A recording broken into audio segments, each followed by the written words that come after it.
Yo, what's up, guys? What's up, Losh? How's it going? What's up, Wing Chun? Glad you could join. Hey, Benjamin. I'm glad you're here. What's up, Casey? How are you doing?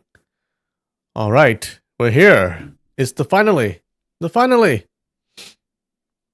And to celebrate, I got my ankle sprained. I sprained my ankle, and it was the fault of a little girl. That's right, a little girl hurt me. She beat me up. So like I was I was putting my backpack in the back of my car. I have a Prius. Yeah, so it's a hatchback. I put it back. And right when I was doing it, um this this dad and his little girl was walking, okay? And the little girl was like 6 or 7 or something.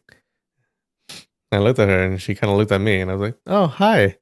I'm like, "Hi." And as I was doing that, I stepped back. But then my curb was like pretty steep. So I stepped back and I kind of tripped and uh yeah, my ankle kind of went like this and I fell. I fell down in front of them on my back. Then yeah, they're like, "Oh, are you okay? Are you okay? Whatever." And I was all right. Okay. And it felt okay at that point. Like at first it hurt, okay, but then it got better. And I was going somewhere anyways, so I closed the back of my car, and I drove to wherever I was going. Yeah, but then as the night wore on, it got it hurt more and more. Yeah, so now I have to walk with like a little limp, guys. So that freaking girl is on my hit list.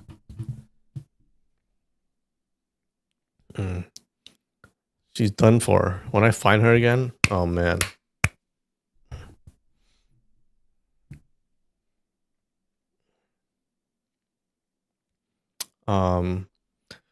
Now it seems to be mostly healed, kinda. I still feel it when I'm walking around. But yeah, the thing with getting injured or sprained or something is you gotta keep on using those muscles. Like you don't wanna like you don't wanna be afraid of getting hurt and then just not using those muscles and you're just trying to walk without using those muscles. Yeah, that's bad because you're probably going to like atrophy those muscles. Yeah, so what you gotta do is like you gotta, even if it hurts a little bit, you gotta keep on using it. So now I'm making sure to keep walking on that leg. Walk through that pain. I need to work on my tendon altering sutra. Yes. Sup, rude noise? How's it going? Unfortunately, we don't have snacks today. Okay. Remember last week I had one snack left and I ate that one? Yeah, well now we have 0 left. And I didn't buy any new ones because the Tokyo treat was supposed to come. Okay, the sponsor was supposed to send it to me. And then it didn't come. Yeah, and I finally emailed them to ask what's up. And they're like, "Oh, we actually sent it." But they didn't give me the tracking number. And apparently the USPS delivered it. But I wasn't home, so... And they needed my signature, so... yeah, they didn't deliver it. And I finally looked in my mailbox and I was like, oh shit, they did leave a message. So today I went to the post office and I got my boxes. Unfortunately, I haven't opened them. So there we go. No snacks today. How about that?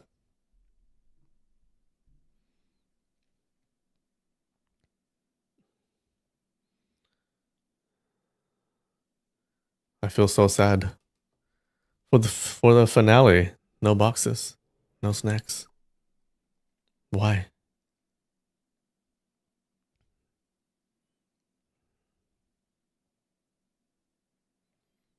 All right.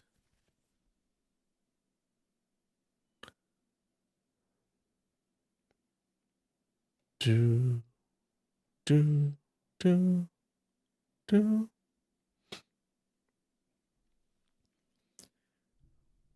You could open them on live. No, I can't. I need to ask the. I need to tell the sponsor that I received them, and then they're gonna give me like, directions or whatever. Like, I shouldn't open it. I can't eat it. Okay, I need to show it. I need to like film it for a video. So no, can't eat it, guys.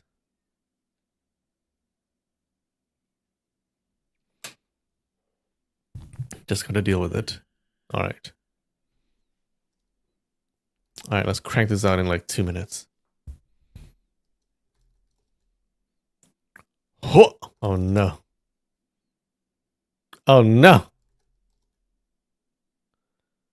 Okay, okay, okay. Is it click? It oh.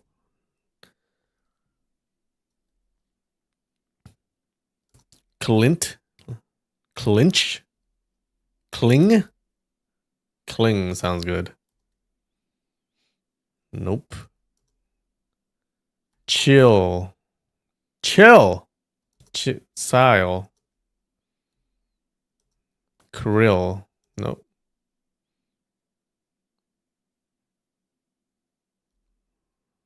Cinch. Nope. Cipher. Sip. CH. Ill. Silk. CH. RI. Chris. No. Krill. CH. Chill.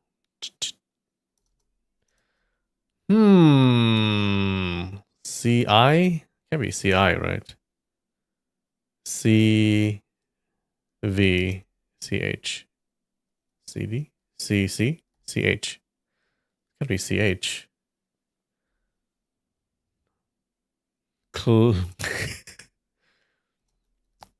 Or cinch? Sid? Sue? Sick? Sir? Sill. Kill. Sill. No. Sib. Civ? Civil. Civil. Oh, yes. All right. How is that? All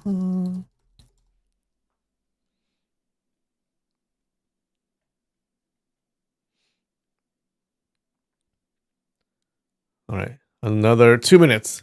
Flapper, punk, hotel, stairway, bohemian, float, handle, hipster, boxer, fool, chain, trick, baba, brief, prank, thong. Is it what I think it is?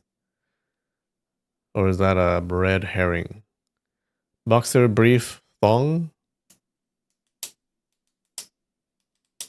flapper. No. Hotel, punk, stairway. Stairway to Heaven, Hotel California, Bohemian Rhapsody, and one more. Ah.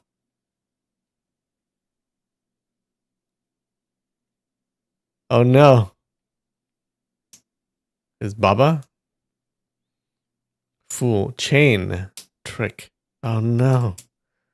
What is it?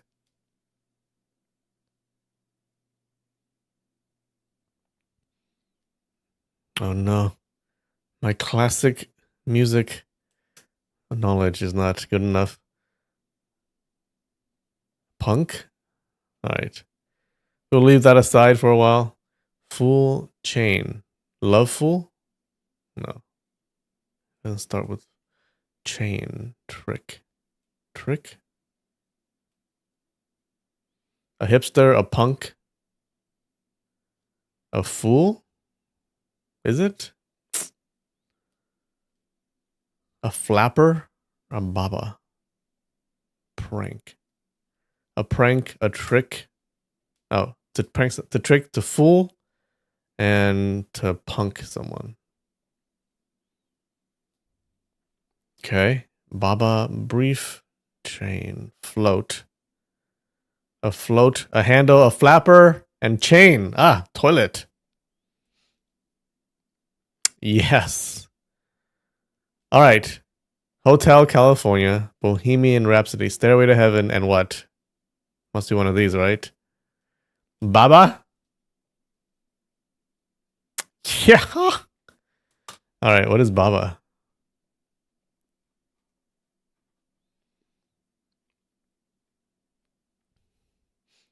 A hipster is underwear? Okay, I did not know that. Baba.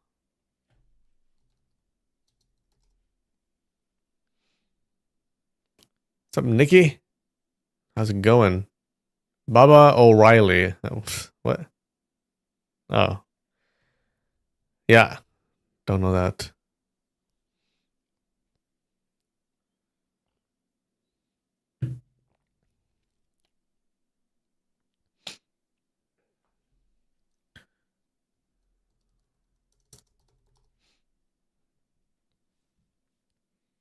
What's a hipster? Wait! I'm not gonna look that up on stream. Oh.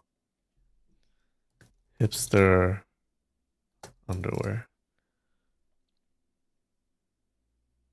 Oh. Is that what a hipster is? Gotcha.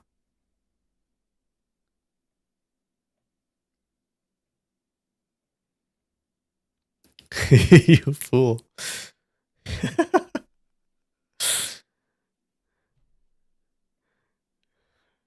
Almost made a mistake there. And didn't we do that at some point? And I was like, oh shit. I forgot what I searched up though. What's up, Psyduck? Underwear. Hipster. Fool. Save. Plane. Ride. Fly. Mouse. Light. Journey. Destination. Quiet. Oh, silence. Fake. Silence. Quiet. Sound. Voice. Music. Song. Lyrics. Loud. Enjoy. Bright.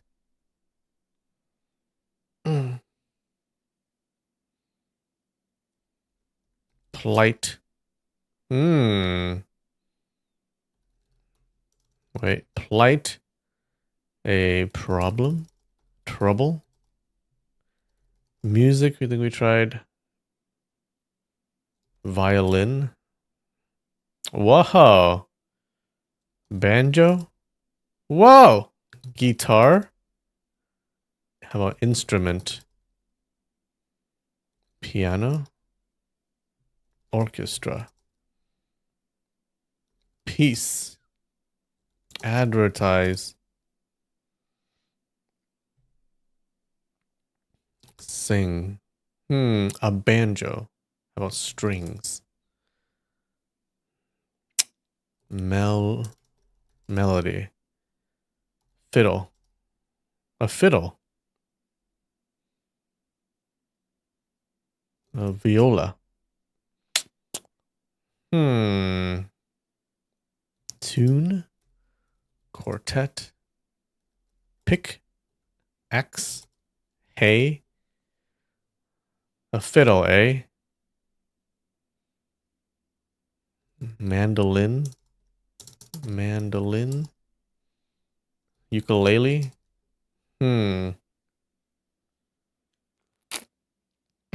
Ukulele.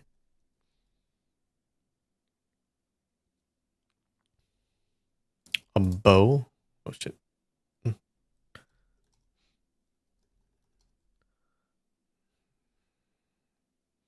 A lute. Oh, getting up there. But it's kind of low. Conductor. Yeah, I feel like it's not. Composer. A lute. Piccolo. It's a Dragon Ball Z character, right? Trumpet. Score. How about rendition? How about background music? BGM. Nope, not a word. Flute. Bard. Singer. Artist. Creator. Strum. Drum.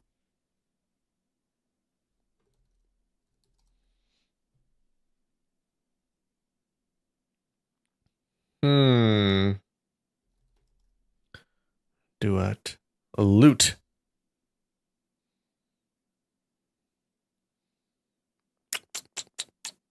Pipa. Flute we tried. Harp. Pluck. Medieval. Stop. My cursor keeps going like elsewhere. Lute. Eh? Very low though. What is semi-related? Tangentially related. Speakers. Renaissance. Renaissance. Wind. Musical. Theater. Game. Minstrel.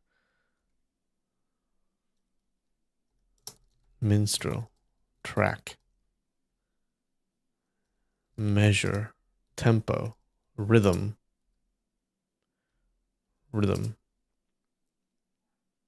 That's a hard word to spell. Rhythm. We're on the wrong track. Yeah. Good job, Casey. Sample.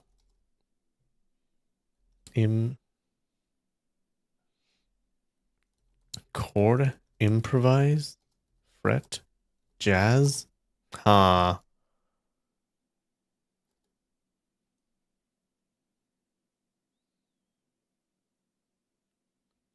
Remote. Comedy. Nope. Rendition. Interlude. Intermission. Mission. Serenade. Performer.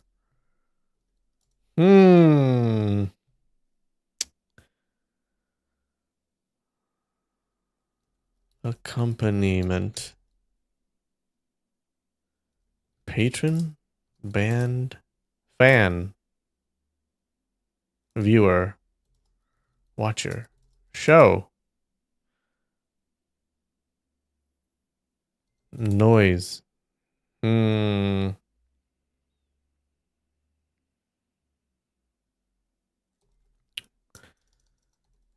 Noisy. Concert. Book. Play. Pause. Erase. Ensemble. Maybe it's not music related. But it's tangentially related. Gathering, maybe. Meeting. Harmony. Synchrony. Wood. Keyboard. Audio. Visual. Hearing. Listen. Announce. Man. Man is pretty high. Woman. Human. Ear. Animal. Boy. Girl. Boy. Youngster. Youth. What does that have to do with loot? Junk. Page. Guy. Squire. Boy band. Boy band? Boy band. Band. A gang. Youngster. Youth. Toddler. Baby. Beggar. He. Oh, she. Him. It. You. Me. Who? Child. Child. Daughter. Son. Father. Mother. Parent. Grandfather. The aunt. Uncle. The nephew. Niece. Uncle. Family. Dad. Mom. Brother. Sister. Ooh. Generation. Who else we got? Who else we got? Come on. Do we do grandmother? Pets? Pet? Unit. Patriarch. Okay, I think we're going a little. Mama? Guardian. Nephew we tried. Friend. Uncle. Uncle's very high. Father is very high. Who's next to father and uncle? Aunt and mom. Godfather. Leader? No. Too far. Uncle. Uncle. Uncle. Aunt. Cousin. Boyfriend? Husband. Wife. No. It's a family thing. Relative.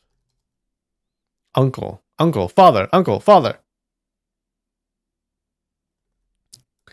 Stepfather. Kissing cousin. Rude noise. Divorce. Okay. Foster.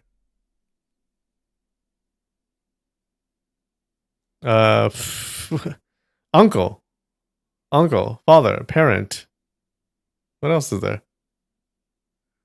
Parent. Young. Young son, child, daughter. Family. Nephew. Remove. Aunt, I think we tried. Matriarch. Wait. Matriarch. Oh. Prince. Clan. King. Do we do leader? Elder. Oh, so good. Uncle is right next to elder. King Earl. All right, good job. Elder. From lute to elder. Why was lute in there, huh? Do elders play lute? What's this fiddle? Mandolin. It's an old lute. An elder lute. Oh, it's the elder lute. Sounds like something, yeah, some RPG quest. I'm gonna go and get the elder lute, guys, to save the princess. Who's my cousin? Traveling family of musicians. All right. Well, we did it. Unfortunately, no snacks today. Cry. Sad. But we'll have snacks next week when we start the new book. All right. Back at home. I am at home. That's right.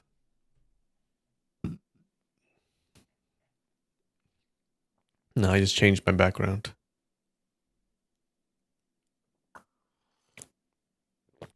All right.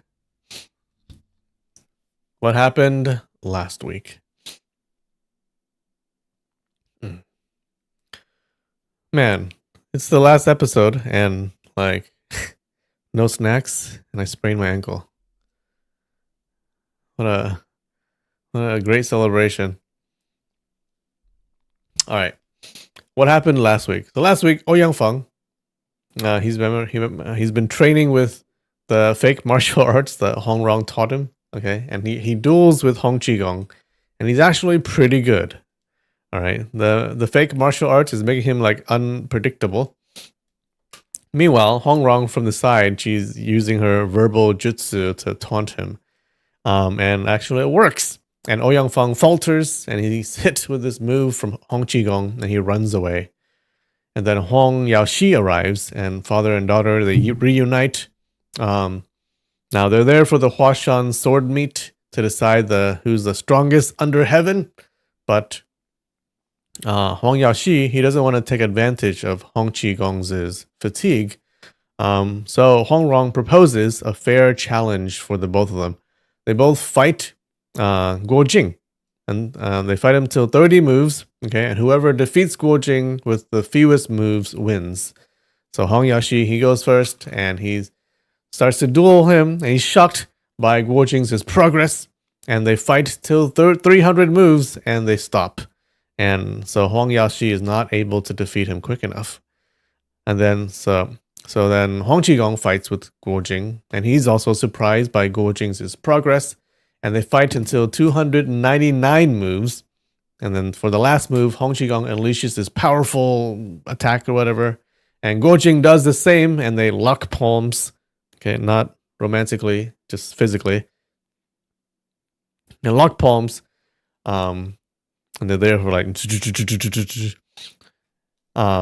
and just then Ouyang Feng comes back. He's kind of half mad.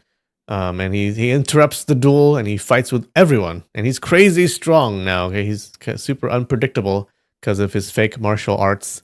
And he even bites Hong Yaoxi's finger. Okay, he's a madman.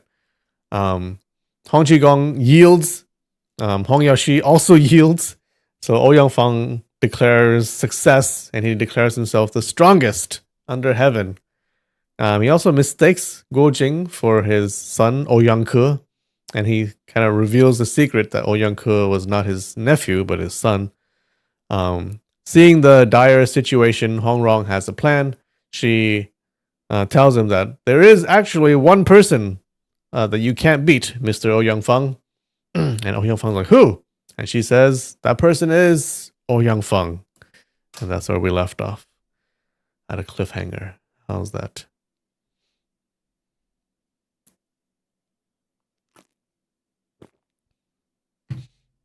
Uber eats some snacks.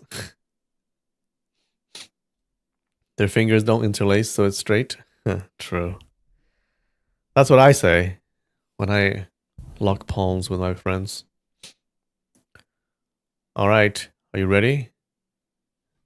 It's the finale. Cannot believe we're already there. What's gonna happen? Is Huang Yaoxi gonna die, or is he just gonna stay like stark raving mad? I like the latter. Okay, I hope he doesn't die and he just stays crazy for the rest of his life.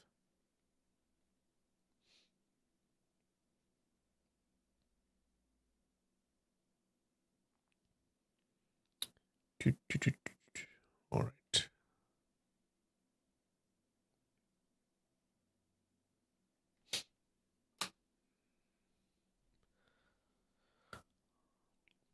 All right. Chapter 40, Part 2. Finale.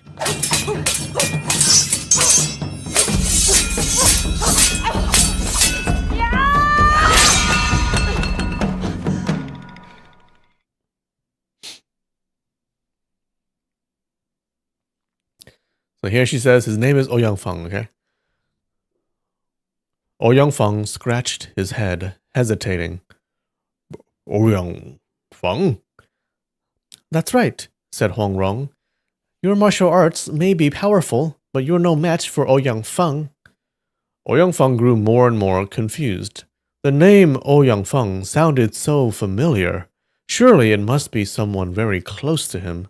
But then, who was he? Without thinking, he blurted out, Who am I? Okay. He's not doing well, guys. Huang Rong sneered. You're you. If even you don't know that, why are you asking me? A chill crept through Ouyang Feng's heart. He tilted his head and strained to think, but his mind was a complete mess. The harder he tried to remember who he was, the less he understood. It's said that those of great intellect sometimes fall into spirals of self-questioning. Who am I? What was I before I was born? What happens after I die? Yeah, that's why I keep asking myself those questions. Such thoughts have long tormented philosophers through the ages. Ouyang Feng's intelligence was extraordinary, and such questions had occasionally flickered through his mind before. But now, having just defeated 3 great masters, with his internal energy flowing erratically, sometimes forward, sometimes reversed, his emotions swinging wildly from joy to fury, he suddenly heard Huang Rong say this, and he looked around blankly and muttered, Who am I? Where am I? What's happening to me? Huang Rong said, Ouyang Feng is looking for you. He wants to fight you for the 9 yin manual. Ouyang Feng asked, Where is he? Huang Rong pointed behind him. There, he's right behind you. Ouyang Feng spun around in alarm and saw his own shadow. He stared, stunned. He... He's about to attack you, said Huang Rong. Ouyang Feng crouched low and struck out at the shadow with his palm. The shadow mirrored the move instantly. Flustered, he struck left and right in a flurry, both palms whirling. The shadow's hands shook along with his. Seeing how fierce the opponent appeared, Ouyang Feng turned to dodge. Facing into the sunlight, the shadow shifted behind him. Damn. You can't be faster than the speed of light. He didn't seem that smart, to be honest. True, yeah, who said he was smart? When he realized his enemy had disappeared, he shouted, Where'd you run off to? And rushed leftward. To the left was a bare rock wall. The sunlight cast his shadow sharply against it, and now it looked even more like a standing human foe. Ouyang Feng flung his right palm forward and slammed it against the stone, the impact sending waves of pain up his arm. So powerful, he cried, then kicked with his left foot, only to feel the shadow's kick strike back. The impact of his own foot on the stone was excruciating. Oh my god, this would be so funny if this is how he died. Oh, never mind. In agony, he dared not keep fighting and turned to flee. He now ran straight into the sunlight, and sure enough, the enemy vanished. But after dashing forward more than 10 feet, he looked back and saw the shadow right behind him. Terrified, he screamed, Fine, you can be the number 1 in the world. I give up. The shadow stood still and didn't react. Ouyang Feng turned and ran again, stealing another glance behind him. The shadow remained close, sticking to him like glue. He couldn't drive it away, couldn't defeat it. His courage shattered. Screaming and howling, he bolted down the mountain. Half a moment later, faint cries echoed from the slope above, still shouting, Don't chase me! Don't chase me! Huang Yaoshi and Hong Qigong looked at each other and sighed. To see a martial arts grand master of his generation reduced to such a state, it was a tragic sight indeed. I mean, it wasn't that tragic. Kind of liked it. Ouyang Feng's cries, now sporadic and faint, had already receded several li away, yet the echoes continued to reverberate through the valley, sounding like the howls of wolves or the wails of ghosts. Though the sun shone brightly around them, the 4 of them couldn't help but feel a slight chill in their hearts. Hong Qigong sighed. Hey, he hasn't long to live.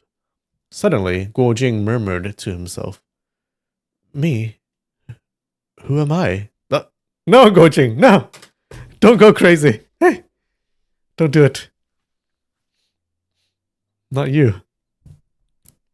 Huang Rong, knowing how straightforward and literal he was, feared he might dwell on the question too deeply and lose himself in it.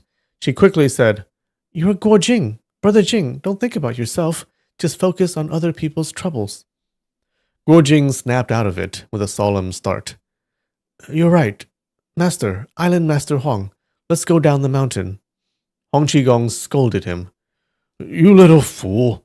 You're still calling him Island Master Huang? I ought to smack you across the face with a couple of good slaps. Guo Jing blinked in confusion, then saw Hong Rong's cheeks flush red. Her face caught between a smile and a smirk. He suddenly understood and bashfully said, Father-in-law. Huang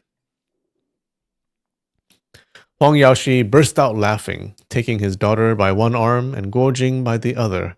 He said to Hong Qigong, Brother Qi, the path of martial arts is truly boundless. After seeing that old venomous creature's skills today, I feel both awed and ashamed. Since the passing of Reverend Chongyang, there is no longer anyone who can truly claim to be the number one in the world. Hong Qigong replied, Ronger's cooking is number one in the world. That I will say for sure. Hong Rong covered her mouth with a smile. No need for flattery. Let's go down the mountain and I'll cook you a few delicious dishes. The four of them descended from Mount Hua. Wait, was that the end of Ouyang Fang? Think he's going to be back? He might be, right? Okay, we'll see. Hong Rong picked out rare delicacies and prepared them with great care, letting Hong Qigong enjoy a thoroughly satisfying feast. That night, the four stayed at a local inn. Hong Yaoshi and his daughter took one room, while Guo Jing shared another with Hong Qigong. The next morning, when Guo Jing woke, Hong Qigong was already gone. On the table, 3 greasy characters were scrawled in fat. I'm off. No telling whether he'd use a chicken leg or a pig's trotter to write them.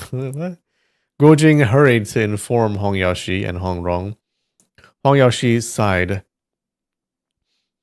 Brother Qi has always acted like a spirit dragon. His head appears, but never the tail. He glanced at the 2 young people and said, Jinger, your mother is gone, and your closest kin now is your first master, Ku Zhen-e. Come back with me to Peach Blossom Island. We'll invite your master to officiate your wedding to Rong-er. How does that sound? Guo Jing was overwhelmed with sorrow and joy, unable to form words, and just nodded again and again. Hong Rong pressed her lips into a smile, wanting to call him a big dummy, but after glancing at her father, she held her tongue.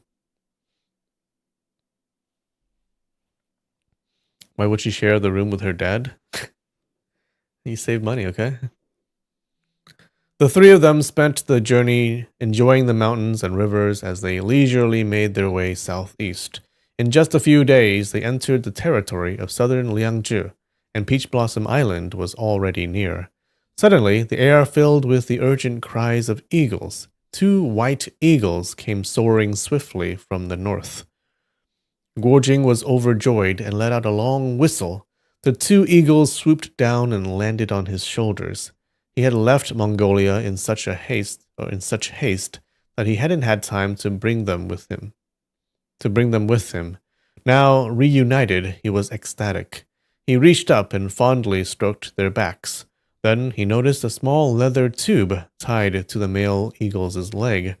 He quickly untied and opened it, and saw several lines of Mongolian characters etched into the leather with the tip of a knife.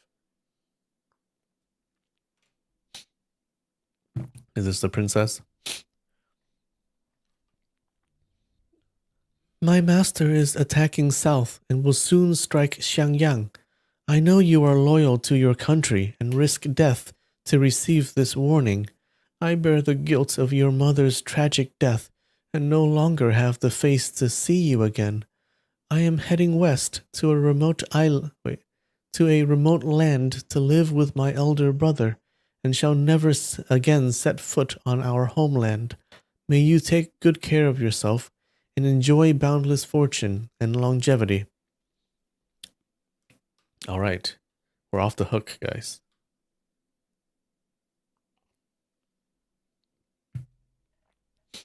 There was no name at the end, but the moment Guo Jing saw the writing, he knew it was Princess Huazhang's handwriting. He immediately translated the message for Huang Yaoxi and Huang Rong, and then asked, "Father-in-law, what should we do?" Huang Yaoxi replied, "Though Linan is nearby, even if we report this to the court, those in power may not believe it. If they hesitate and delay, it will ruin everything. Your little red horse is fast. Ride to Xiangyang at once. If the garrison commander is sensible, help him defend the city. If not, strike him down and lead the civilians and soldiers by yourself to resist the Mongol army. Ronger and I will wait for your good news on Peach Blossom Island." Oh, they're not going to help? Guo Jing agreed at once, but Huang Rong's expression showed some displeasure. Truly, no one knows a daughter better than her father. Huang Yaoxi chuckled and said, "Oh, all right, Ronger, you can go too. Once this is over, come back right away. Even if the court offers rewards or titles, just ignore them." Huang Rong was delighted. She laughed and said, "Naturally." The young couple bid her father farewell and rode off together on one horse, galloping west. Guo Jing feared that even a day's delay might allow the Mongol army to break through the city walls. If that happened, the slaughter would be unimaginable. So they didn't pause at all along the way. That evening, they found an inn to stay in. By now, they were near the border between southern Liangzhi and southern Jiangxi. Guo Jing kept the piece of leather with Huazhang's carved message close to his chest. Memories of childhood games in the great desert with Huazhang and Tolui flooded his mind, and a deep melancholy stirred within him. Huang Rong let him sit in silent reflection while she mended their clothes by the lamplight. Suddenly, Guo Jing said, "Ronger, she said she feels ashamed to see me because she caused my mother's death. What did she mean by that?" Huang Rong replied, "Her father forced your mother to her death. Of course she feels guilty about it." Guo Jing gave a low and bowed his head, recalling the events surrounding his mother's death. Suddenly, he sprang to his feet and slapped the table hard. "I know now! So that's what that means!" Huang Rong was startled by his outburst. Her needle pricked her finger, and a drop of blood welled up. She laughed and said, "What's wrong? What are you getting so worked up about? What did you figure out?" Guo Jing said, "My mother and I secretly opened and read the Khan's sealed orders and decided to return south. There was no one else in the tent at the time, yet the Khan found out immediately and had us both arrested, which led to my mother's suicide. I've never understood how the secret was leaked. Now I see it. It was her." Huang Rong shook her head. "Princess Huazhang truly loved you. She would never betray you." Guo Jing said, "She didn't betray me to harm me. She just wanted to make me stay. She must have overheard my mother and me speaking outside the tent and told her father. She thought the Khan would simply find a way to keep me. Who would have thought it would lead to such a disaster?" He let out a long sigh. Ah.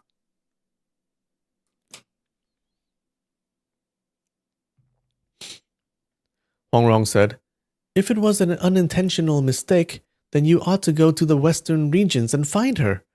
Guo Jing replied, "There's only a sibling-like bond between us. She's now living with her elder brother in a high position in the west.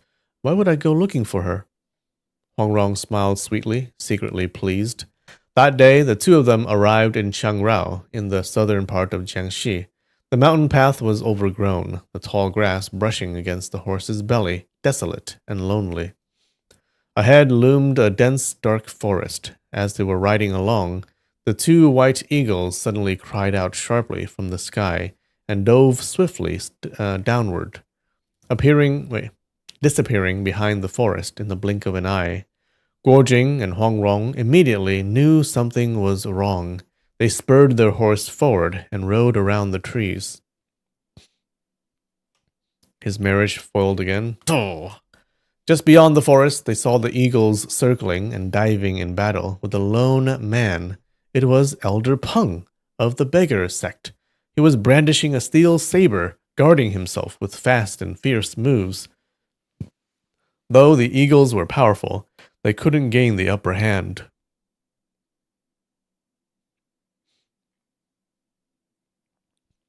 After a while, the female eagle suddenly threw herself forward without regard for her own safety, grabbed Elder Peng's headscarf, and pecked hard at his scalp. Elder Peng swung his saber and slashed off a good number of her feathers. Hongrong saw that half of Elder Peng's scalp was bald and missing a large patch of skin where no hair grew.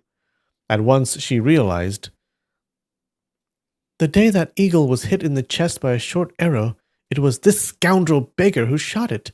Later, the eagles fought someone by the azure dragon pool and tore off a piece of scalp. So it was his, she shouted. Peng, look who we are. Oh, it's this guy. Elder Peng looked up and, recognizing the two, was scared out of his wits. He turned and fled. The male eagle swooped down at his head. He swung his saber to protect himself, but the female eagle shot in from the side and pecked out his left eye with her sharp beak. Jesus. Elder Peng let out a blood-curdling scream, dropped his saber, and dove headfirst into a thick patch of thorns. The thorns were densely packed, but with his life on the line, he couldn't worry about the pain. He crawled and scrambled deep into the brambles. Oh, I like that. He crawled and scrambled deep into the brambles.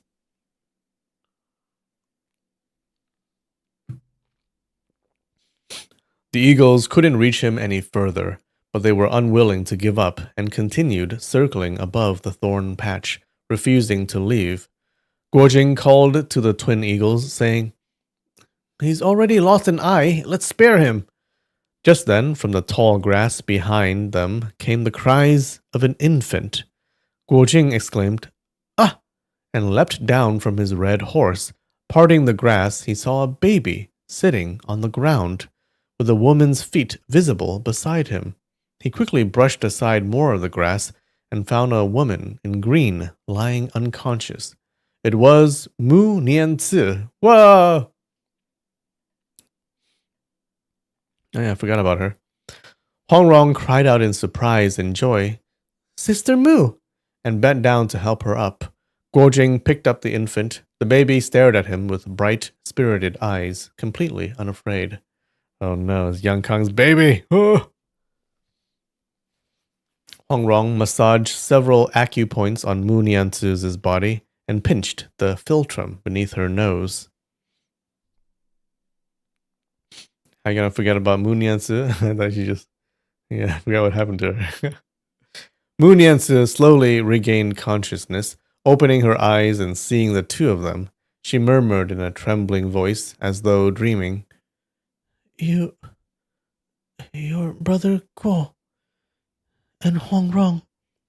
Guojing asked, Sister Mu, how did you end up here? Are you hurt? Mu Nianzi tried to get up, but before she could straighten herself, she collapsed again. Her hands and feet were bound tightly with rope. Hongrong hurried over to cut the bindings. Mu Nianzi hastily took the baby back into her arms from Guojing. After a moment, to steady herself, she began recounting what had happened. Her voice was full of shame and sorrow. After losing her virginity to Yang Kang at Iron Palm Peak... Oh, what a sentence. Let me drink some water to wash my mouth out. She had become pregnant. Hoping to return to her old home in Linan, she made it as far as Shangrao, but could go no further. She took shelter in an abandoned house deep in the woods. Not long after, she gave birth to a son. Wishing to avoid people, she lived alone in the forest, hunting and foraging to survive. Fortunately, the child was clever and lively, easing much of her loneliness and hardship. That day, while gathering firewood with her child, she encountered Elder Peng. He noticed her beauty and attempted to assault her.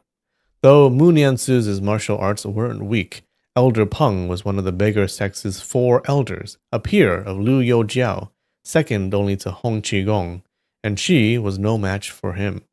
She was soon knocked down and bound. Overcome with fear and rage, she fainted.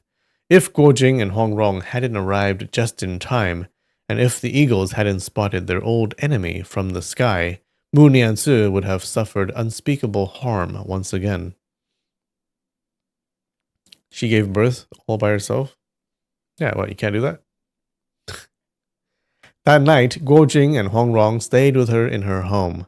When Hongrong mentioned that young Kang had died in the Iron Spear Temple in Jiaxing, Mu Niansu wept bitterly, clearly unable to forget him. Hongrong dared not tell her the full truth, only saying he had died from Ouyang Fang's poison. She thought to herself, "That's not really a lie. Didn't he die from that old poison demon's snake venom?" Guojing, seeing how handsome the baby was, thought of his former sworn brotherhood with young Kang and sighed deeply. Mu Niansu, tearful, said, "Brother Guo, please name the child." Guojing thought for a moment and said, "His father and I became sworn brothers, though things ended badly. Though things ended badly. I failed to fulfill my duty as a friend, one of the deepest regrets of my life. I only hope this child grows up to correct his father's mistakes and live by righteousness. Let me give him the name Yang Guo. Guo as in to correct. What do you think?"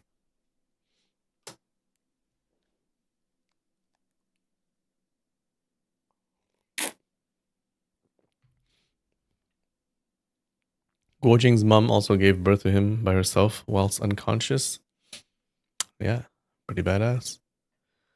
Mu Niansu bowed her head and said gratefully, "I hope it will be just as Brother Guo says." The next morning, Guojing and Hongrong gave Mu Niansu a generous amount of silver to support her and her child. Guojing urged her to return to Linan, but she only shook her head in silence. After a while, she softly said, "My child and I must first go to the Iron Spear Temple in Jiaxing to visit his father's grave." The three exchanged heartfelt farewells and parted with heavy hearts. Guojing and Hongrong continued west, entered the southern Hunan region, then turned northward. Guo in his name means mistake, not to correct. Wait, the child is named Mistake?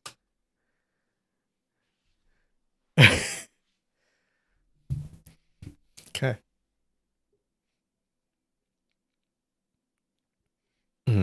Yeah. Remind me to not. Hey, good thing Guojing didn't name me.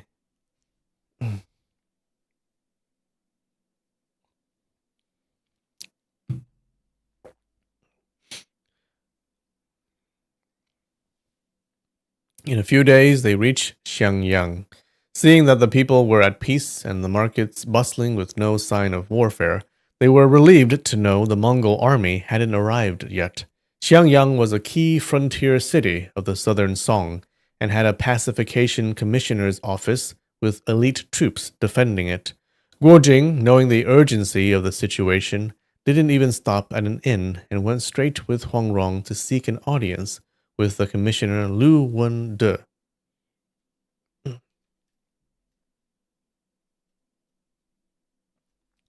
Guojing shows up and names a child after himself and quickly makes up something to cover it. Yeah, you think so? The commissioner wielded great military power and authority. Although Guojing held the rank of marshal in Mongolia, in the southern Song he was merely a commoner. How could he hope to see someone of such rank? Hong Rong knew that money would be necessary, so she gave a tael of gold to the gatekeeper.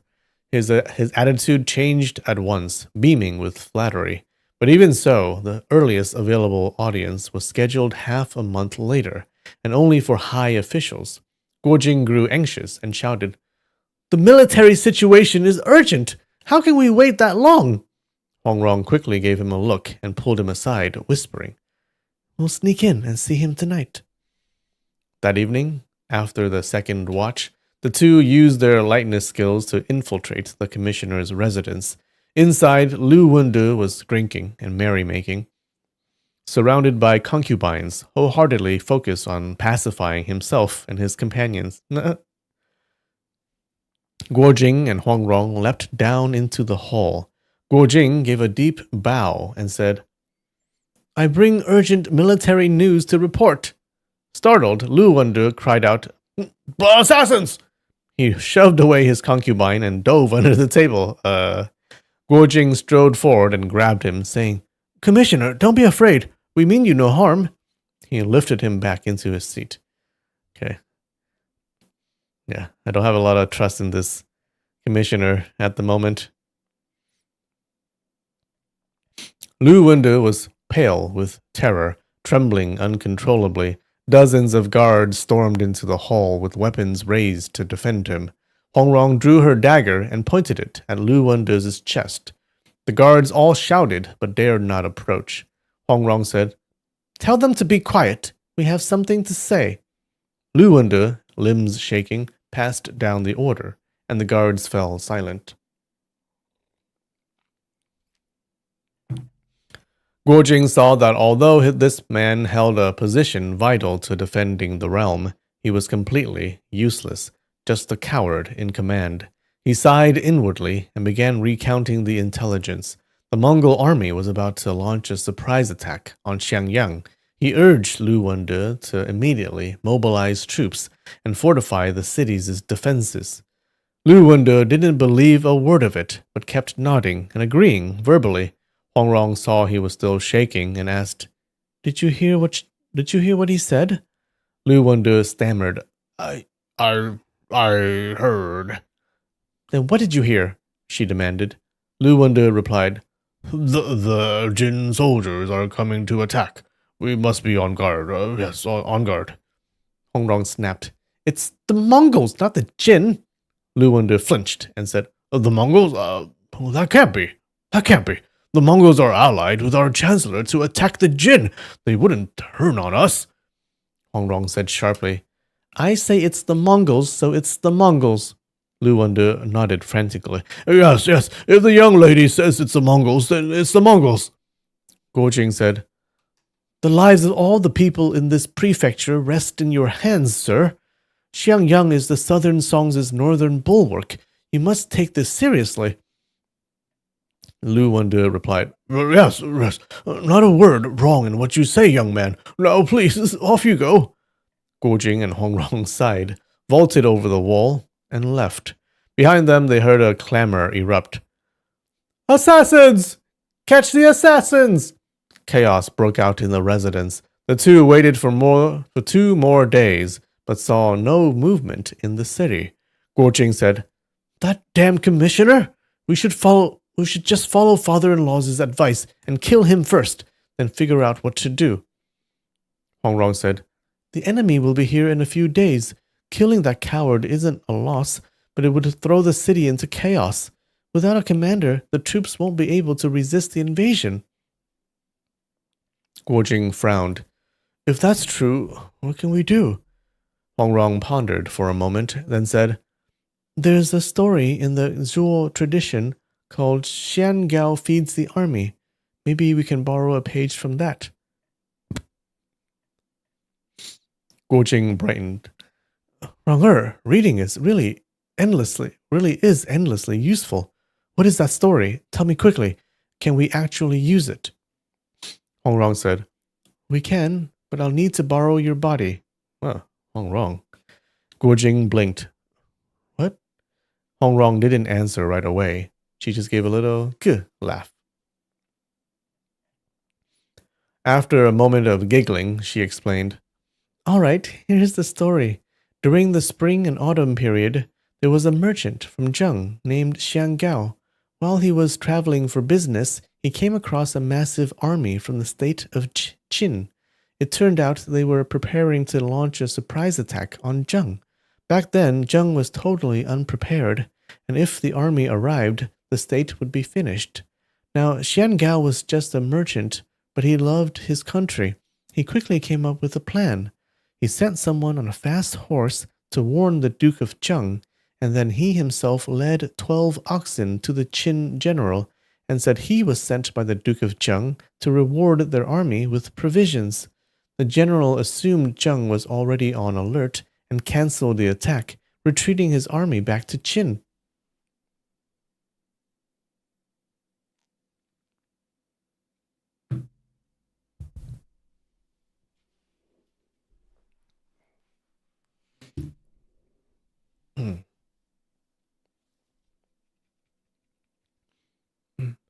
Guojing beamed. That plan's brilliant. But what do you mean by borrowing my body? Hongrong grinned. Didn't the story mention 12 oxen? Well, you were born in the year of the ox, weren't you? Guojing jumped up. You tricked me just to insult me. He lunged forward to tickle her, and Hongrong laughed and darted away. After their playful chase, Hongrong said, Tonight, let's sneak back into the commissioner's estate and steal a stash of gold and jewels. Tomorrow, I'll dress as a man in official robes and ride out to reward the Mongol army. Let's see if we can trick them into turning back. Guojing clapped his hands. Perfect plan. Wait, what is a plan? A merchant who was traveling, he came across a massive army. It turned out they were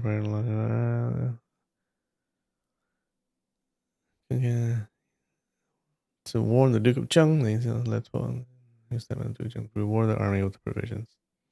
Okay, gotcha.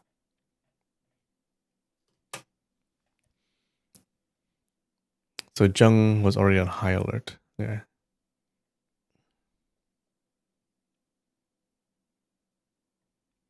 That night, the two carried it out as planned. The commissioner had hoarded mountains of treasure from extorting the people, and they managed to steal a large sack of gold and jewels, along with a set of court robes.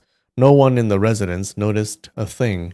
Hongrong changed into the official garments, looking every bit the handsome young noble. Carrying the treasure, she mounted the little red horse and rode north. The next day at noon, Guojing stood outside the north gate, scanning the distance. He soon spotted the little red horse kicking up dust on the horizon and ran out to meet it. Hongrong reined in the horse, her face full of fear, and said with a trembling voice, The Mongol army. There must be over 100,000 of them. How can we possibly hold them off? Guojing was shocked. That many? Hongrong said, Looks like Genghis Khan has mobilized the entire nation. He's aiming to destroy the Song in a single blow. I gave the gold and jewels to the vanguard general. He had no idea we already knew their plans. He claimed they were just passing through to attack the Jin, not the Song. I hinted otherwise, and he grew suspicious and unsettled. He halted his troops and stayed put. I think he's gone to report back to the Grand Commander.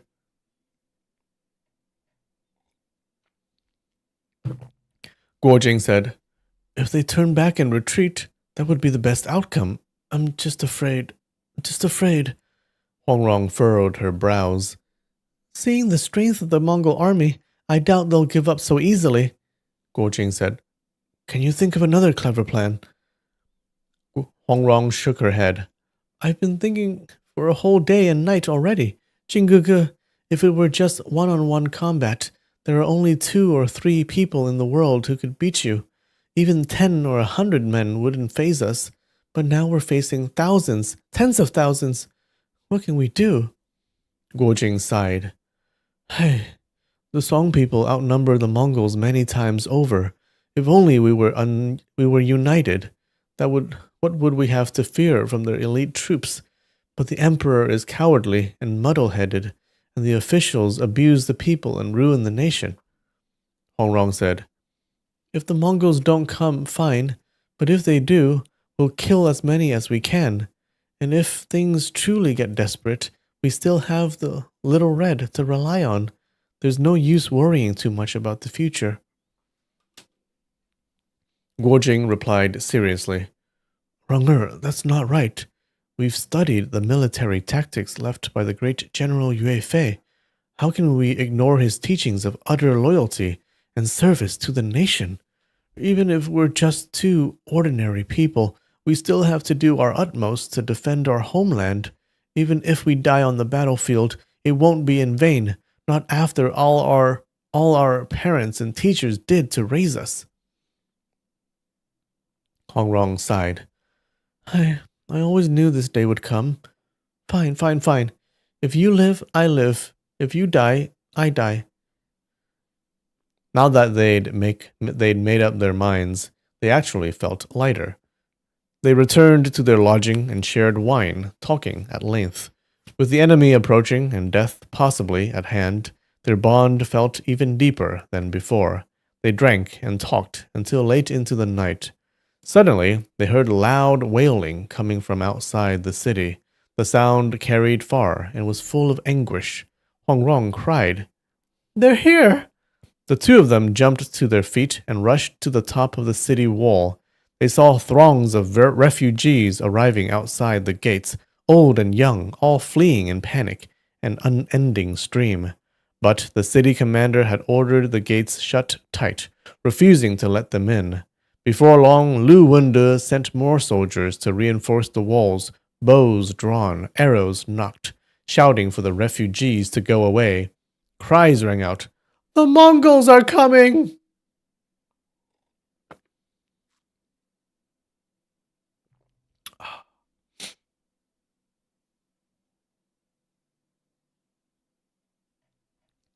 Still, the gates remained shut. The refugees wept and pleaded at the foot of the walls, their cries shaking the heavens. Guojing and Hongrong stood atop the wall, scanning the horizon. Far off in the distance, they saw a winding line of fire, a signal that the Mongol vanguard had arrived. Having served under Genghis Khan, Guojing knew their tactics well. When attacking cities, the Mongol army often forced captured civilians to lead the charge. With tens of thousands of refugees gathered at the city gates, if the Mongols arrived now, Xiangyang would be plunged into civil bloodshed. There was no time to hesitate. Guojing stood atop the wall and raised his arm, shouting, "If Xiangyang falls to the Mongols, none of us will survive. If you're a true man, come with me to fight the enemy." A commander at the north gate was a trusted aide of Lu Wunde. Hearing Guojing's call, he shouted back, "A traitor trying to incite unrest! Seize him!" Guojing leapt down from the wall, grabbed the commander by the chest, lifted him clean off the ground, and mounted his horse in one smooth motion. Among the soldiers, many were loyal and patriotic men. Seeing the refugees weeping beneath the walls stirred their anger, and now witnessing Guojing seize the gate commander, they were shocked and delighted. They made no move to rescue their officer. Guojing shouted, "Pass the order to open the gate!" The commander, fearing for his life, had no choice but to obey. The northern gate creaked open, and the refugees surged in like a flood. Guojing handed the commander over to Hongrong for safekeeping and prepared to mount his horse and ride out with his spear. Hongrong said, "Wait a moment." She ordered the commander to remove his armor and handed it to Guojing to wear. Then she leaned in and whispered, "Proclaim an imperial edict and lead the troops out." With a flick of her hand, she struck the commander's pressure point and tossed him behind the gate. Guojing thought the plan was brilliant.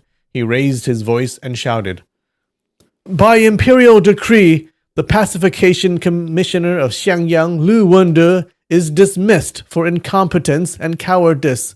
All troops are to follow me out to fight the enemy." Oh, damn, he's leading the charge. His inner strength was profound. He projected these words from the Dantian with such force that, despite the clamor inside and outside the city, everyone heard him loud and clear. For a moment, all fell silent. In the chaos, who could tell if the decree was real or fake? Besides, the troops already bore resentment towards Lu Wende, knowing him to be weak and fearful. Now, with powerful enemies at the gates and the city in panic, the news that the useless official had been dismissed and someone was taking command to resist the invaders brought a surge of hope. Cheers erupted on all sides. All right, good time for a break, I think. Let's see how he does. All right. Give me 5 minutes. Be right back.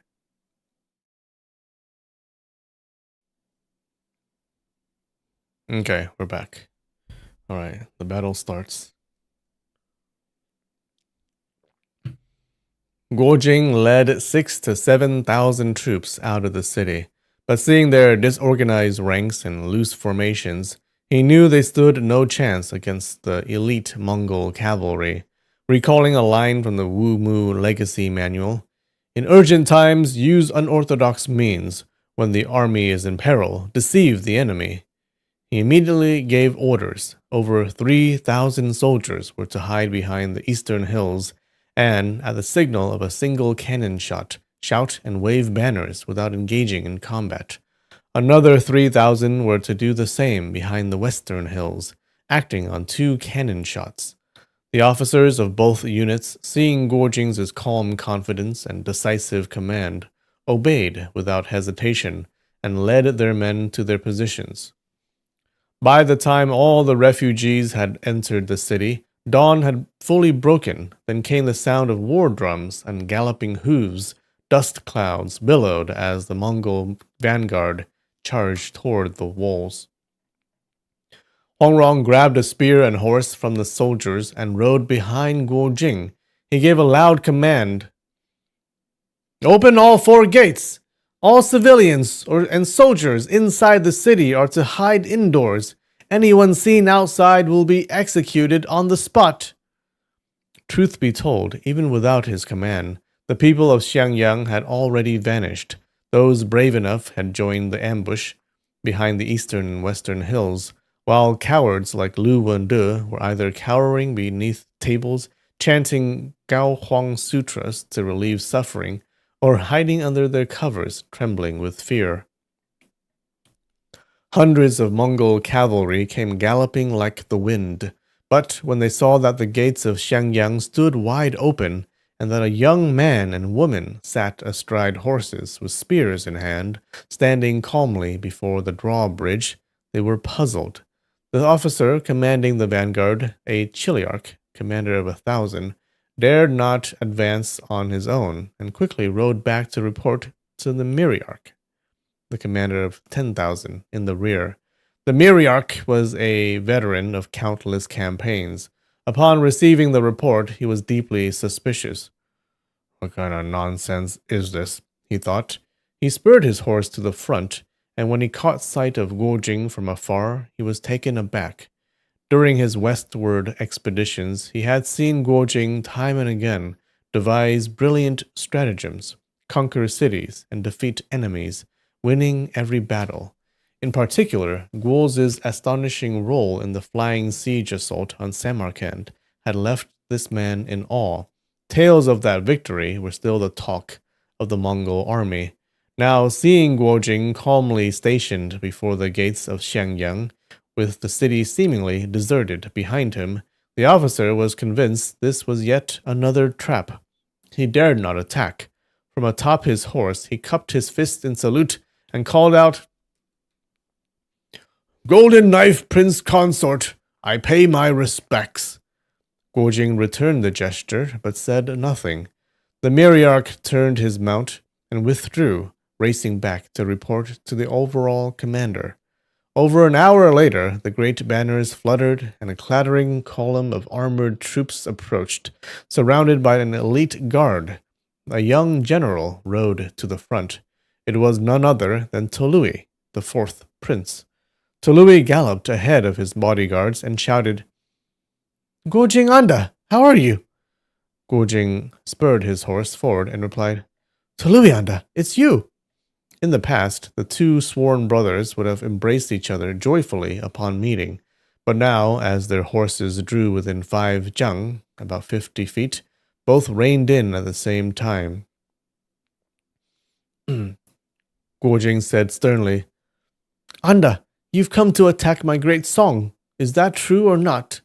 Talui replied, I act under my royal father's orders. I cannot disobey. I beg your forgiveness. Guojing looked out over the vast horizon.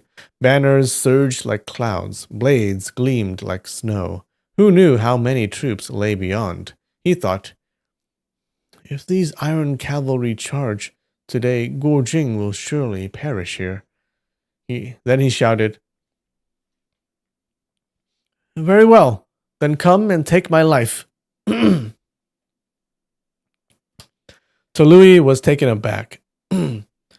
This man's mastery of warfare is godlike, he thought.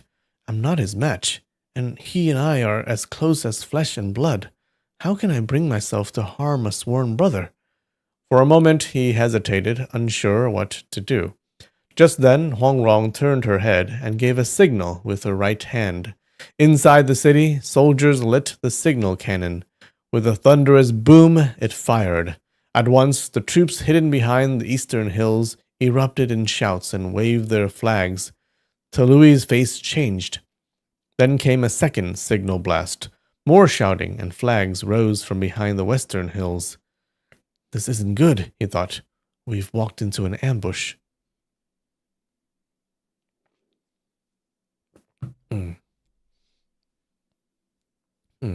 It's kind of weird how the ambushers are letting you know exactly where they are.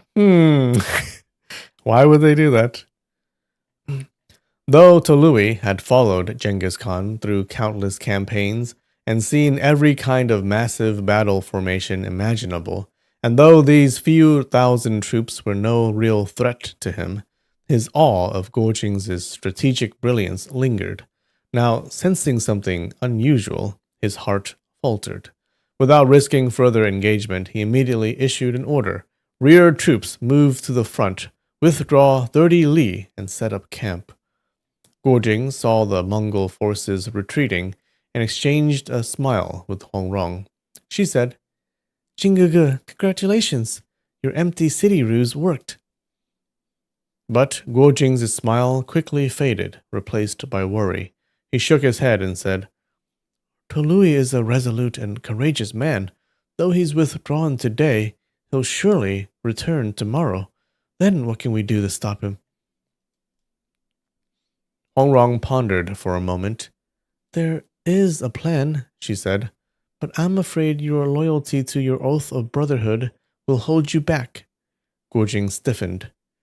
You want me to assassinate him? He asked.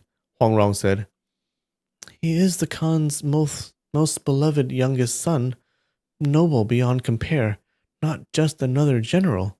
If the fourth prince dies, the enemy will surely retreat. Guojing lowered his head in silence and returned into the city.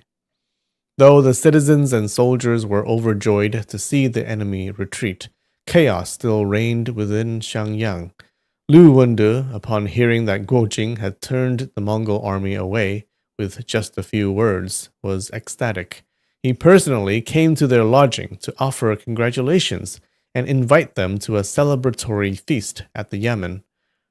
Guojing tried to discuss defensive strategy with him, but as soon as Lu heard that the Mongols would return the next day, he was so terrified he went numb down one side of his body and couldn't speak for a long while. Finally, all he could say was, Prepare the carriage! We return to the prefecture! Prepare the carriage! He had already made up his mind to abandon the city and flee south under cover of night. Guojing was filled with frustration and couldn't eat or drink. As night fell, cries and wails echoed throughout the city. He thought, by this time tomorrow, there may not be a single living soul left in Xiangyang. I've seen too many cities wiped out by Mongol massacres. The horrors of the slaughter at Samarkand surged back into his mind. He slammed his palm down hard on the table and shouted, "Wronger! The ancients upheld righteousness even above family. How can I still cling to friendship?" Huang Rong sighed. "This is a cruel matter, no doubt." Having made up his mind, Guojing changed into black night traveling clothes, and, together with Huang Rong, rode the little red horse northward. Once near the Mongol encampment, they left the horse in the hills and proceeded on foot to locate Tului's command tent. They captured 2 patrolling sentries, sealed their acupoints, and stripped them of their armor and clothing. Guojing, who had grown up speaking Mongolian, was perfectly fluent, and he knew all the army procedures by heart. The 2 easily slipped past the outer defenses and approached the main tent. Night had fallen completely. Crouching behind the tent, they peered inside through a gap in the fabric. Inside, Tului was pacing back and forth, visibly agitated, muttering over and over, "Guojing, anda, Guojing." Guojing froze, thinking he had been discovered, and almost blurted out a reply. But Huang Rong, expecting this, immediately covered his mouth with her hand. Guojing silently cursed himself for being so foolish. It was both ridiculous and heartbreaking.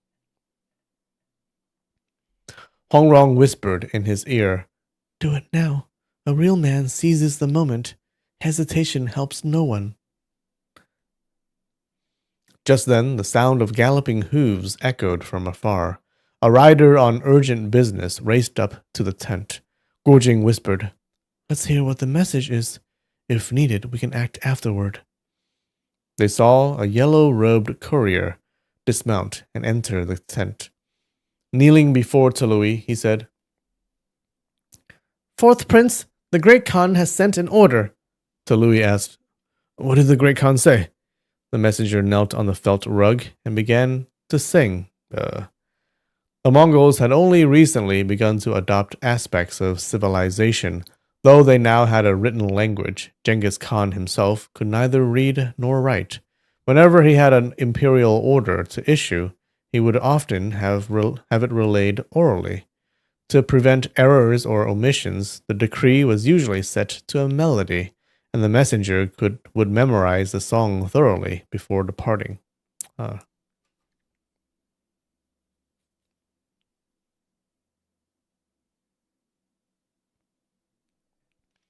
The messenger had only sung 3 lines when both Tului and Guojing were shocked. Tului's eyes brimmed with tears. As it turned out, after conquering Western Xia, Genghis Khan had fallen ill. His condition had recently worsened, and knowing that death was near, he summoned Tului to return at once to see him. The final lines of the decree said, "Lately he had been thinking constantly of Guojing. If Tului learned of his whereabouts in the south, he must bring him north to bid a final farewell. All previous crimes were pardoned."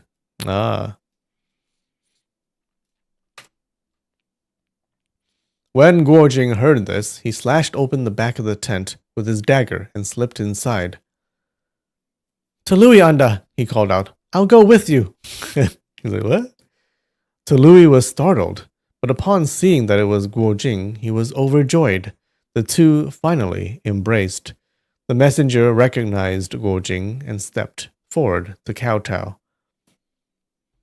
"Golden Blade Consort Prince," he said, "the Great Khan commends your presence at the Golden Tent." Hearing the words "Golden Blade Consort Prince," Guojing stiffened, worried that Huang Rong might misunderstand. He quickly slipped back through the tear in the tent and grabbed her hand. "Wronger," he said, "wherever I go, you go. Wherever you go, I follow." Huang Rong was silent for a moment. "Do you trust me?" Guojing asked. Huang Rong gave a lovely smile. "If you ever think of becoming a consort prince, or heaven forbid, a consort ox, I'll follow the example of the ancients, uphold justice over kinship, and slice you up myself." That very night, Tului gave orders to withdraw the troops. By dawn, the army was on the move.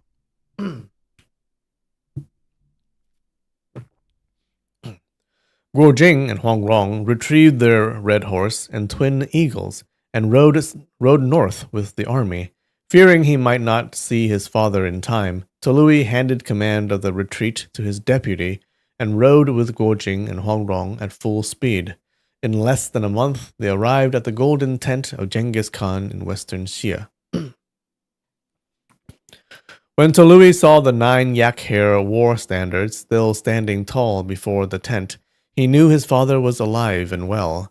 Shouting with joy, he spurred his horse forward. Guo Jing reined in his mount.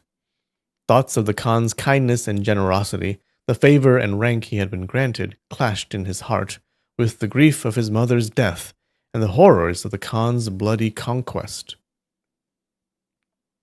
Love and hate surged together. He lowered his head and said nothing.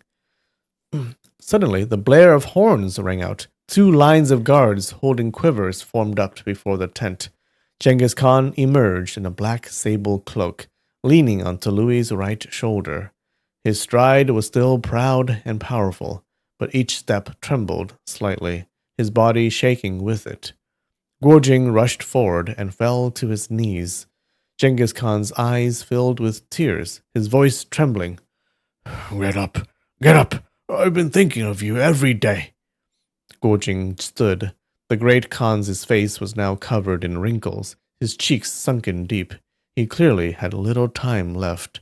Seeing this, Guo Jing's hatred softened slightly. With one hand, Genghis Khan steadied himself on Guo Jing's left shoulder.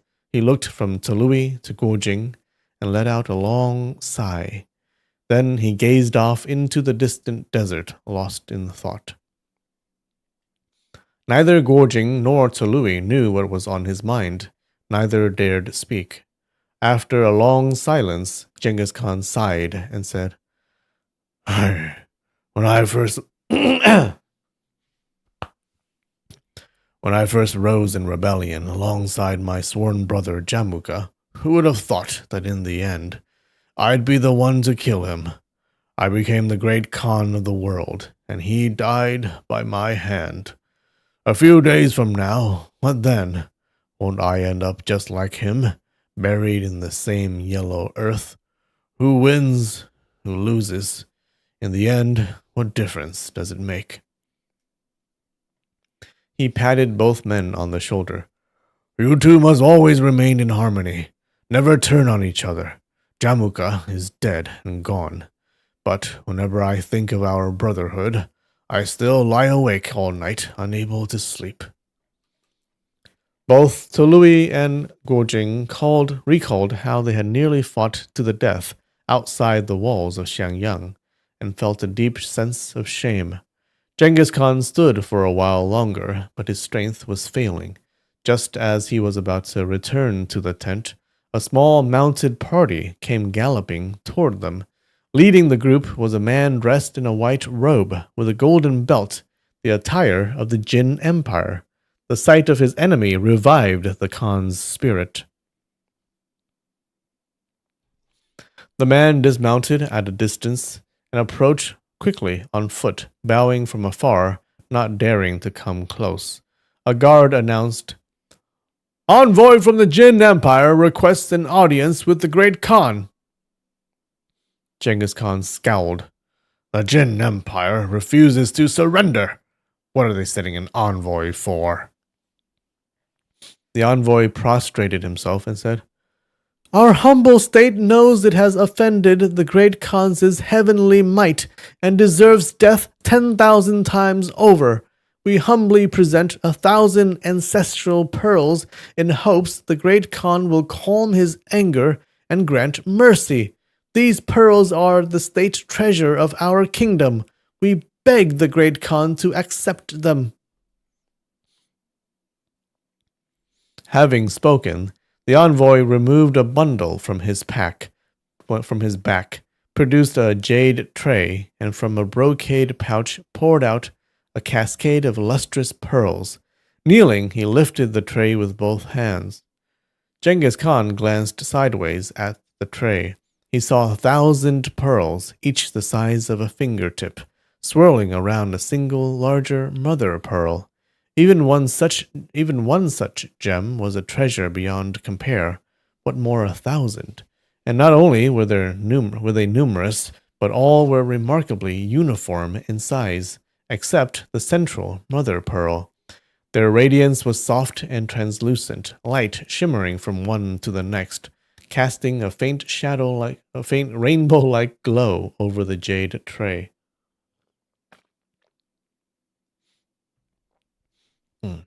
On an ordinary day, Genghis Khan would have been overjoyed, but now his brows furrowed slightly, and he said to his guards, "Take it."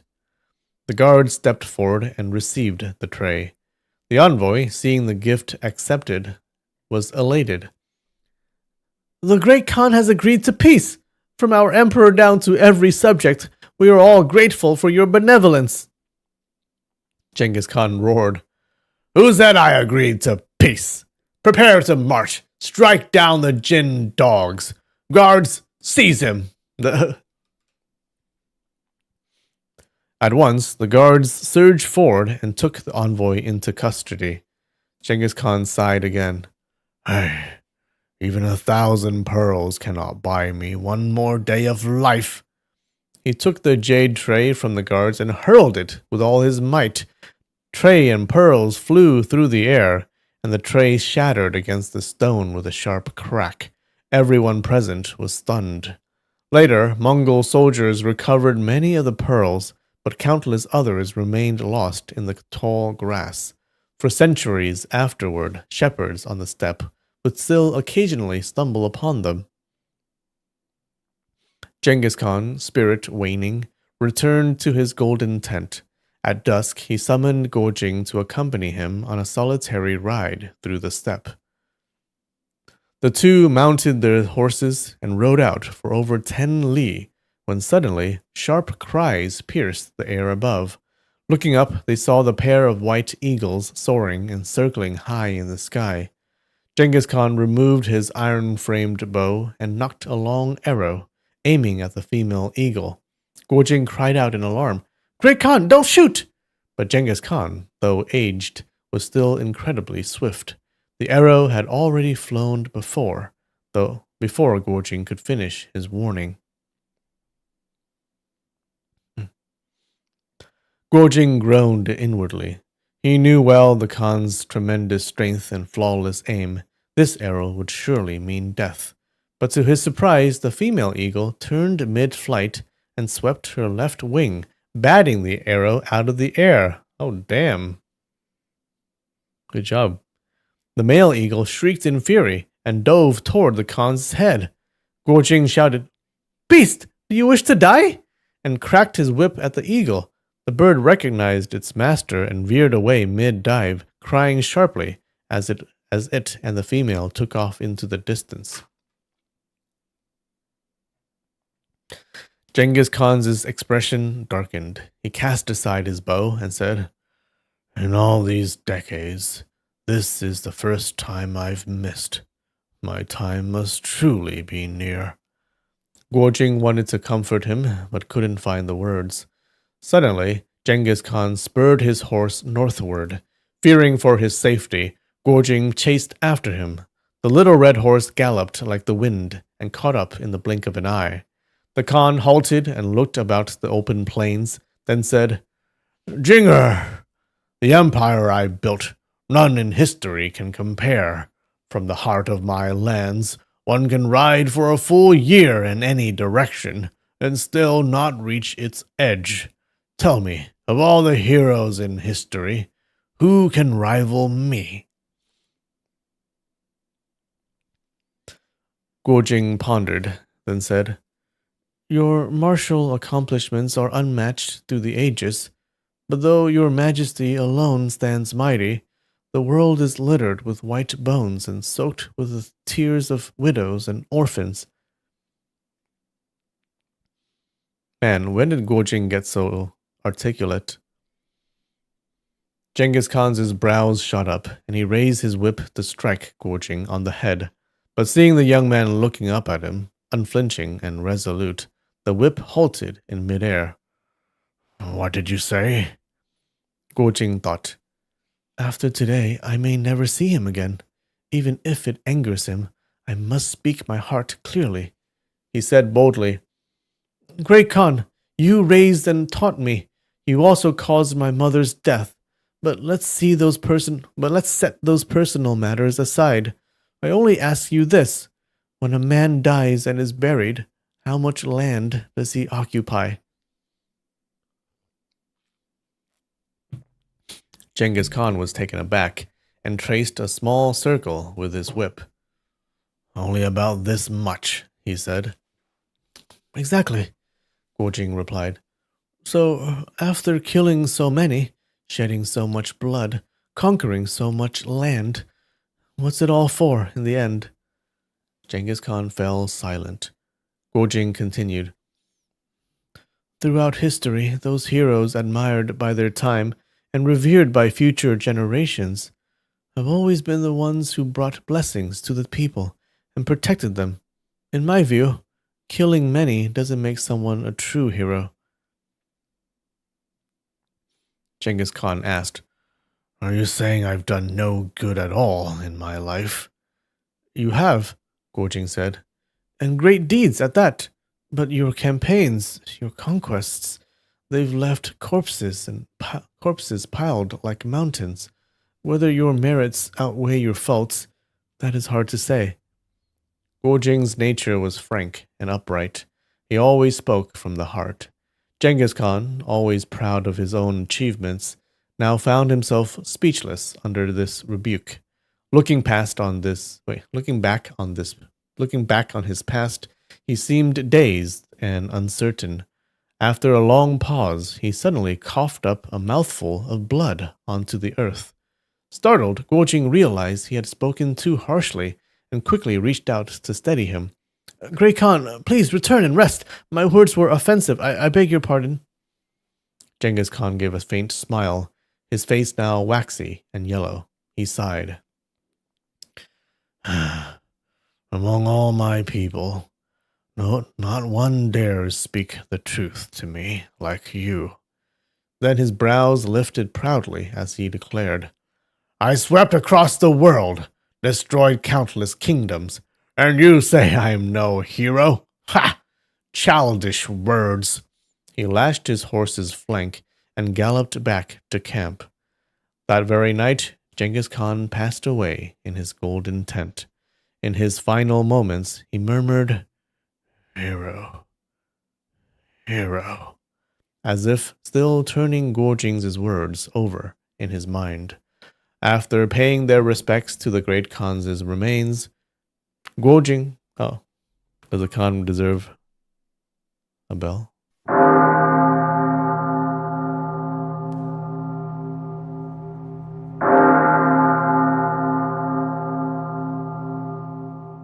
After paying their respects to the great Khan's remains, Guo Jing and Hong Rong took their leave from Tului and immediately began their journey south. Along the way, they saw bones and skulls scattered through the tall grass, a sight that moved them deeply. Though their hearts were Though they were united in love and without regrets, the suffering of the people weighed heavily on their hearts. When, they pondered, would peace ever come to this world? Ashes of war still smolder, scattered villages few and bare. No soul dares cross the river at dawn, beneath a waning moon on freezing sand. The end. Oh, look. The adventures of Guo Jing and Hong Rong continue in Return of the Condor Heroes. Yay. Finished. How did you guys like the ending? And what about the story? The whole story. How did you guys like it?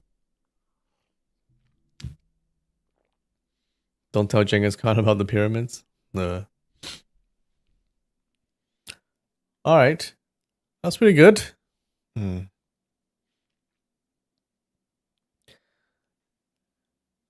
How did you guys like Oh Young Feng's ending?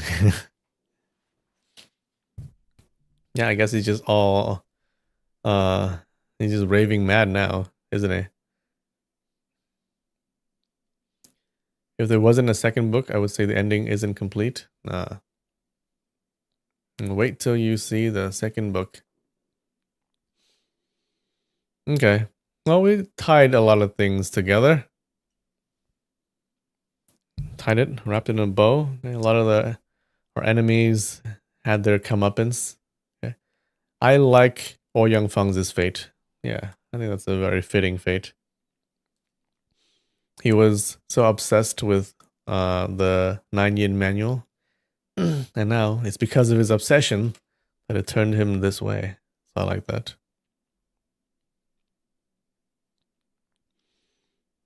I think this was a very early story from Jin Yong, right? It's a very early one.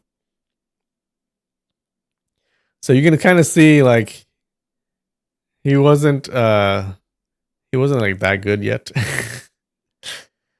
And a little some things in the story I didn't like. Okay, it's a simple story. We mostly know who is good and who is evil. Yes, his first long book. Yeah. You hope Yang Kang's son isn't just like him. Um yeah, the thing I didn't like was like it happened so many times that the entire cast of characters would just meet somewhere. I think it happened like twice or something. Everyone is just meeting each other in this world. The world is so small. It seems. Um, whose death was the best? I think. I think Guo Jing's mom's death was pretty good. I like that.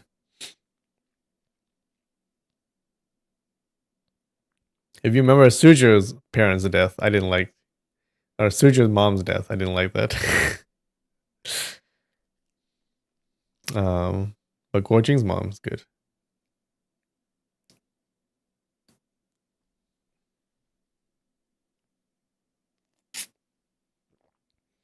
Still good. Less drinking and less annoying characters to make it interesting. Very black and white characters. Yeah.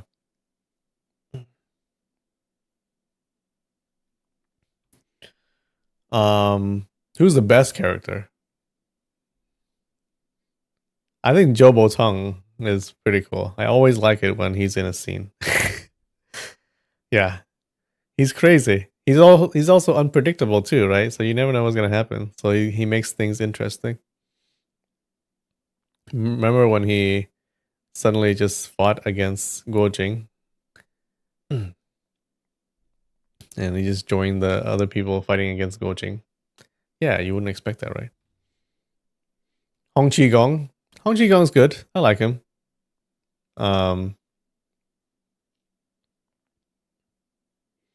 We need to see the follow up of Zhou Botong and Yinggu. Oh yeah, what happened to them? They're still running. He's still running away from her. They're still they're still on their she's still chasing him to this day. Hong Rong probably had the most character development. Yeah. So Zhou Botong is cool. Guo Jing's pretty cool. The two leads, Guo Jing and Hong Rong, they're all right. Guo Jing got really articulate at the end there. It feels like it's the author writing through him. Like throughout the book, he used like simple words and he didn't talk that much. But at the end, he was like he's waxing philosophical with the Great Khan.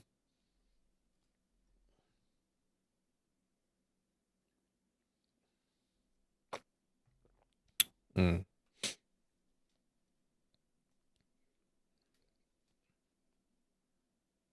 Okay. Wait, so who won the Huashan sword meet? No one? We don't know who the strongest in the world is? Well, I guess it's Oh Young Feng, isn't it? Oh yeah, no, it is. It's Oh Young Feng. He beat everyone. Oh shit. He's the strongest. But he's just crazy. Yang Kang is a good villain. Yeah.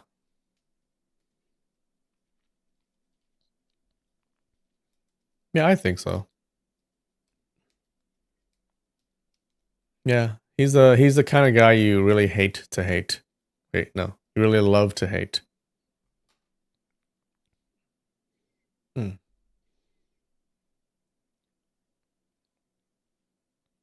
Like you really want him to get his comeuppance. Yeah, and he's just a despicable person. Well, the other despicable person was Oh Young Ke. Ugh. Yeah, that guy was also pretty bad. But Oh Young Feng couldn't defeat Oh Young Feng.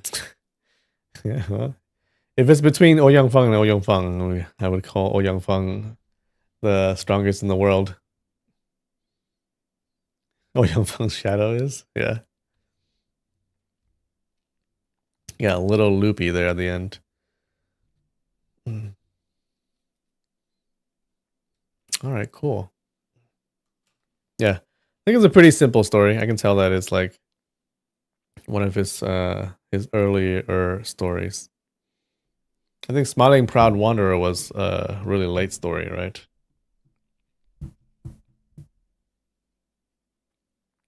First and second place to Ouyang. Mm. I really thought that Guo Jing was going to win the tournament somehow.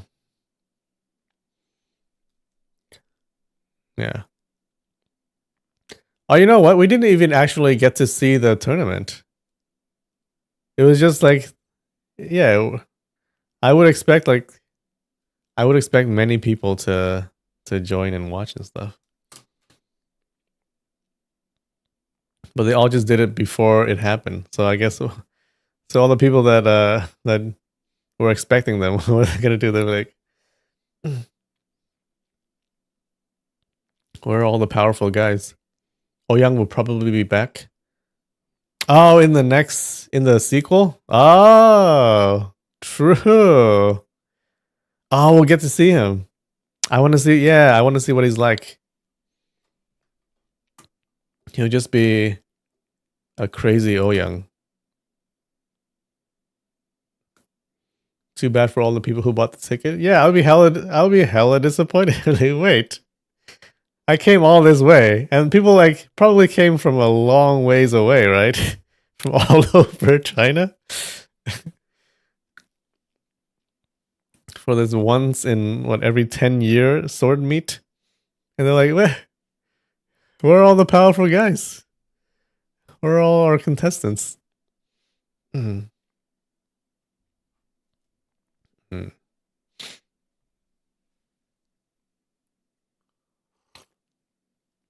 Mm. All right. Well, that was fun.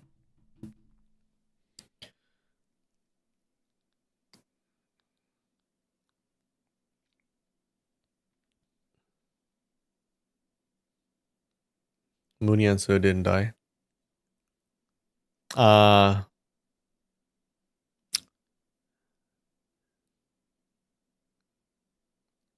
Did I think she was going to die? There was a possibility. I saw a possibility. But no.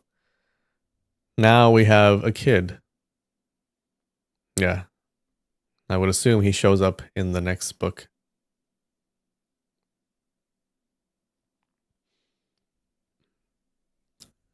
Classic drama queens not showing up for their own tournament. If they don't show up, wait. So if they don't show up, are they disqualified? Maybe the people who do show up, they get to compete. And then that person is crowned the strongest under heaven. But then even if that happened, no one would actually consider that legit because like the most powerful guys didn't actually come.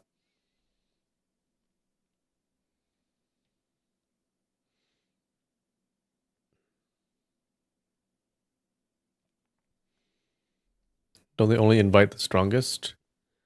But how many people do they invite? What if they invited the people like a tier below the strongest? Like a tier below these guys. Anyways, I feel like if you don't show up, you're automatically disqualified, right? That's the rule of any tournament.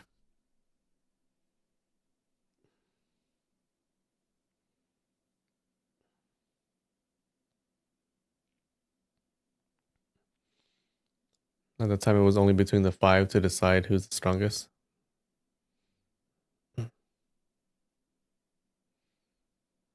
Yeah. I don't know. Whatever. All right. Oh fuck. Oh Young Fong is the strongest now. We'll have to live with that for another 10 years. All right. I think we're good. I enjoyed the story. Smiling Proud Wander is still my favorite. I remember watching the TV series for this book a long time ago. I watched the 1983 version. I think 84. No, I think it was 83. Yeah, and I loved the theme songs. It was really good. You knew it was kind of. It looked like by the time I watched it, it already looked kind of cheaply made. You can tell that was like an old movie, but it was pretty good. And I like the actors. Do you think Guo Jing and Hong Rong will get married? They must, right? What do you think? Wait, what's stopping them? Yeah, he doesn't need to marry the Princess Hua Zheng anymore.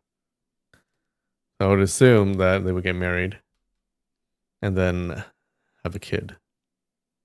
Oh shit, they'll have a kid and then they'll do like the same kind of uh the same kind of thing with Yang Kang and Moon Yansu's kid. Like they'll give them their little knives. Give them the little daggers. Yeah. And the kid will have to marry Yang Kang's son. Yeah, they'll do the same thing. Oh shit. That's how the next book starts. Oh my god.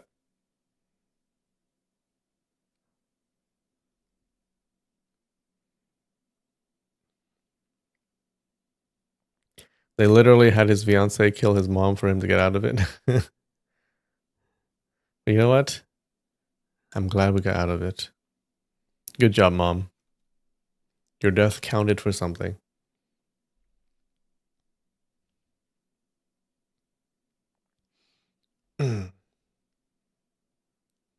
All right. I think we're good.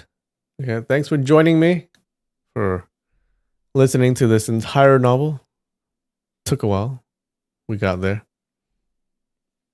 All right, so next should be Return of the Condor Heroes. Okay. Now this one I've never watched a show for, so it's gonna be all new to me. Yeah.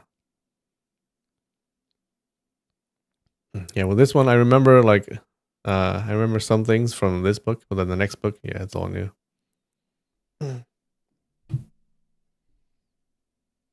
Now we got 2 more of the same length. Yep, yep.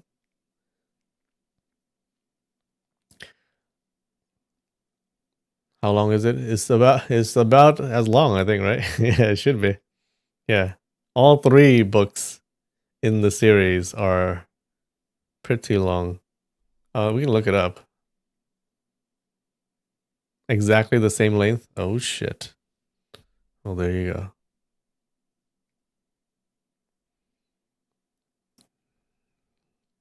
Wait, let's look it up.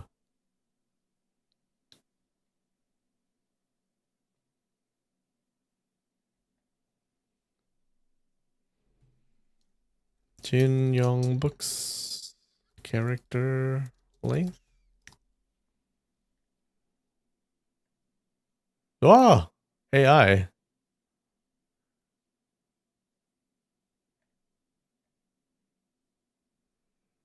Maybe here.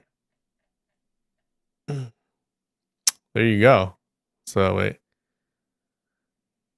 Legend is 918 characters. 1,000 characters. 979,000. Oh, return is even longer than that. And then Heaven Sword and Dragon Saber, 956,000. Okay.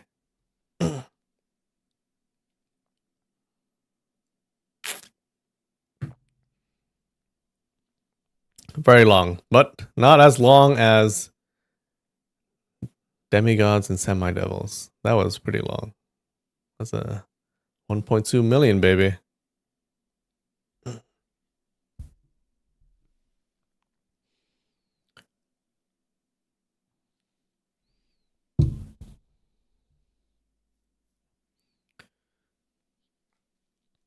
All right.